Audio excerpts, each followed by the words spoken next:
अव्हां जो अभीचंद जूं आंदियूं अखियूं असां बन जी सरमद ॾिनो सिर पिरी।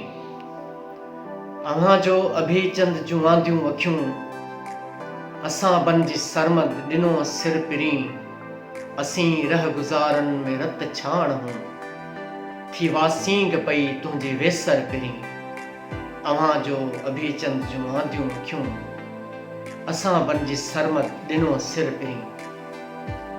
हयातीअ जे रुञ में उञारन चपन उसाटियल रुतन जा पैनोहा पढ़िया।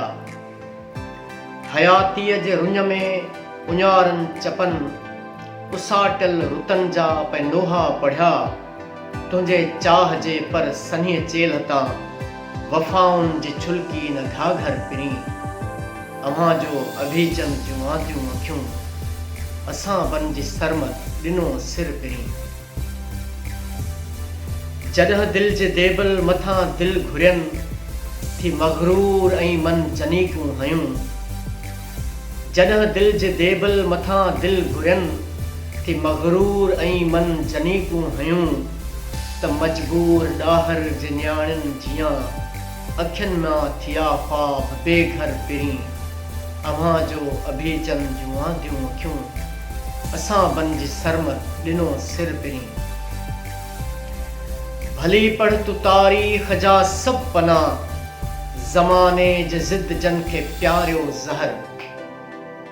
भली पढ़ तू तारीख़ जा सब पना ज़माने जे ज़िद जन खे प्यारियो ज़हर। जॾहिं दौर बदिलियो त दुनिया ॾिठो से इंसानियत जा थिया रहबर पिरी। अव्हां जो अभीचंद जूं आंदियूं अखियूं असां बन जी सरमद ॾिनो सिर पिरी। जॾहिं बि खिलां थो त एहसास में तो खरड़ीअ जो मैदान उभरी अचे।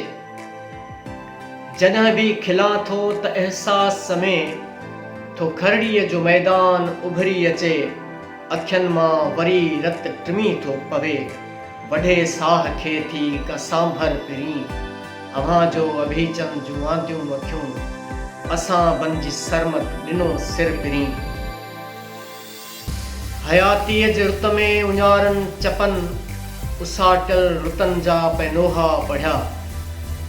हयातीअ जे रुञ में उञारन चपन उसाटियल रुतन जा पैनोहा पढ़िया। तुंहिंजे चाह जे पर सन्हीअ चेल तां वफ़ाउनि जी छुलकी न घाघर पिरी। असां काल्ह गोरा ॾेई कारा वता हिननि सियाल धरतीअ ते धाड़ा हया।